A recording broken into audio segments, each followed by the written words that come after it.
मराठवाड्यामध्ये धर्मांतराचा टक्का वाढलेला आहे। इस्लाम धर्म स्वीकारणाऱ्यांमध्ये पुरुषांची संख्या दुप्पट आहे। छत्रपती संभाजीनगर शहरासह संपूर्ण मराठवाड्यामध्ये धर्मांतर करण्याचे प्रकार समोर येत आहेत। गेल्या काही दिवसांपूर्वी छत्रपती संभाजीनगर शहरामध्ये 10वी शिकणाऱ्या 2 अल्पवयीन मुलांचा धर्मांतर करण्याचा प्रयत्न करण्यात आलेला होता, मात्र पोलिसांनी त्यांचा डाव वेळीच उधळून लावला। तर मराठवाड्यामध्ये धर्मांतराचा टक्का वाढलेला आहे। इस्लाम धर्म स्वीकारणाऱ्यांमध्ये पुरुषांची संख्या दुप्पट आहे। छत्रपती संभाजीनगर शहरासह संपूर्ण मराठवाड्यामध्ये धर्मांतर करण्याचे प्रकार आता समोर येत आहेत। या संदर्भातली अधिकची माहिती आपण जाणून घेऊयात।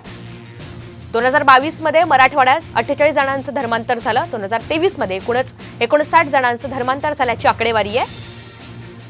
बौद्ध धर्म स्वीकारणाऱ्यांची संख्या सर्वाधिक 34 इतकी आहे। यामध्ये 9 पुरुष आणि 6 महिलांनी इस्लाम धर्म स्वीकारलाय। मराठवाड्यामध्ये आपण पाहतोय धर्मांतराचा टक्का हा वाढलेला आहे। इस्लाम धर्म स्वीकारणाऱ्यांमध्ये पुरुषांची संख्या दुप्पट आहे। छत्रपती संभाजीनगरसह शहरासह संपूर्ण मराठवाड्यामध्ये धर्मांतर करण्याचे प्रकार हे समोर येत आहेत। गेल्या काही दिवसांपूर्वी छत्रपती संभाजीनगर शहरामध्ये 10वी शिकणाऱ्या 2 अल्पवयीन मुलांचा धर्मांतर करण्याचा प्रयत्न करण्यात आलेला होता, मात्र पोलिसांनी त्यांचा डाव वेळीच उधळून लावलाय।